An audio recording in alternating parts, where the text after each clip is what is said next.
चलो देखो एक्सरसाइज 7.2 सवाल नंबर 5 क्या बोल रहा है कि वह अनुपात ज्ञात करे। हमको क्या ज्ञात करना है? अनुपात, मतलब m1 और m2 का मान ज्ञात करना है, जिसमें बिंदु A और B को मिलाने वाली रेखाखंड x अक्ष से विभाजित होता है। कहां पर? x अक्ष पर। एक बिंदु A है और एक बिंदु B है। A का निर्देशांक 1 और -5 और B का निर्देशांक -4 और 5। देखो बोला गया है एक बिंदु A है जिसका निर्देशांक 1 -5 और B का निर्देशांक -4 और 5 को मिलाने वाली रेखाखंड x अक्ष पर विभाजित होती है। तो हम बताए थे कि अगर x अक्ष पर विभाज होगा तो उसका निर्देशांक क्या होगा? x और 0 और y अक्ष पे होगा तो 0 और y 0 नहीं, 0 और y। x अक्ष पे है तो x 0, ठीक है, x और 0। हमसे इस बिंदु का निर्देशांक पूछा गया है, तो y का तो हमको पता है कि 0 है, x का नहीं पता है, मतलब हमको x चाहिए। और किस अनुपात में बांट रहा है, मतलब मान लो कि m1 और m2 के अनुपात में विभाजित कर रहा है, ठीक है। तो हमको इसी का वैल्यू चाहिए। देखो x1 का वैल्यू कितना दिया हुआ है? 1, y1 का वैल्यू -5, x2 का वैल्यू -4, y2 का वैल्यू 5, ठीक है। और m1 बराबर हमें नहीं पता है, m1 बराबर नहीं पता है, m2 नहीं पता है और हमको x भी नहीं पता है, x भी नहीं पता है और y का वैल्यू हमको 0 दिया गया है, यही ना। तो क्या होगा? p का निर्देशांक, p का निर्देशांक कौन सा सूत्र लगेगा? विभाजन सूत्र। p का निर्देशांक बराबर क्या होगा? विभाजन सूत्र क्या होता है? x1 m2 plus x2 m1 बटा में m1 plus m1 plus m2 और फिर y1 m2 plus y2 m1 बटा में m1 प्लस m2। ठीक है। और p का निर्देशांक हमको पहले से ऑलरेडी पता है, कितना?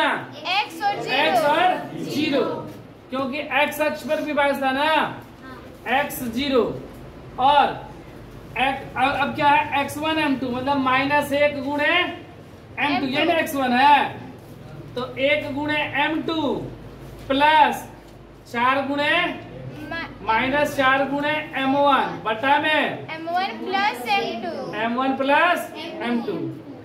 और y के लिए क्या हो जाएगा?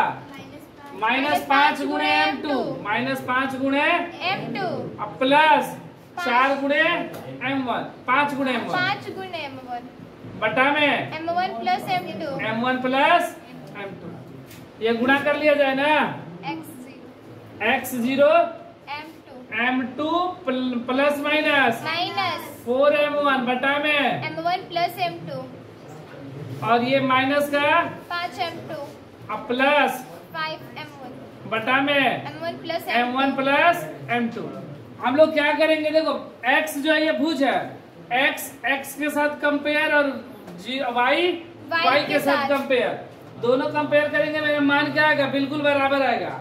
तो यहाँ पर x को अगर करते हैं तो हमको पहले m1 m2 के चाहिए, तो हम लोग क्या करते हैं? पहले y वाले को कर लेते हैं, कोटि ना, कोटि मतलब y की तुलना करने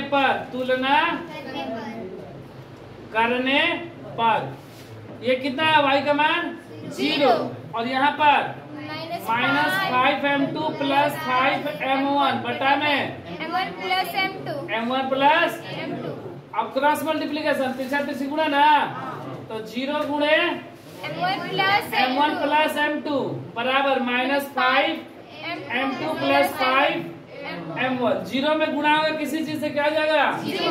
0 ना, तो 0 बराबर -5 m2 प्लस 5 m1। ये माइनस इधर आएगा तो 5 m2 बराबर 5 m1। हमको m1 m2 का वैल्यू चाहिए ना, ये देखो m1 और ये वाला m2 यहाँ पर आ गया, ये 5 पहले से और ये वाला 5 यहाँ पर आ गया, कट गया 5 कम, तो m1 बटा में m2 बराबर 1 बटा में 1 मतलब 1 अनुपात 1। ये हमसे अनुपात आ गया, ठीक है। और हमसे क्या बोला गया है कि बिंदु का निर्देशांक बोला गया ना, मतलब हमको इसका चाहिए। तो अब क्या करेंगे, दोनों तरफ भुज की तुलना करने पर, भुज मतलब क्या, x ना, की तुलना करने पर, तुलना करने पर ये x है ना, x किसके बराबर होगा, m2 माइनस 4m1 बटा में m1 प्लस m2। अब हम लोग क्या करेंगे यहाँ पर कि m1 और m2 का मान रख देंगे। m1 का भी मान 1 और m2 का भी मान 1। m1 तथा m2 का मान रखने पर तो x बराबर क्या है, m2 माइनस 4m1 बटा में m1 प्लस m2। जहां जहां m1 वहां भी 1 और m2 का भी मान 1 माइनस 4 गुणे 1 बटा में 1 प्लस 1 माइनस 4 का 4 बटा में 1 2। x बराबर घट गया -3 बटा में 2। इसलिए P का निर्देशांक हमसे पूछा गया है ना, तो P का निर्देशांक क्या है, P का निर्देशांक है मेरा x और 0। तो क्या हो जाएगा -3 बटा 2, x का मान -3 बटा 2 है ना, और y का मान 0। यही मेरा क्या हुआ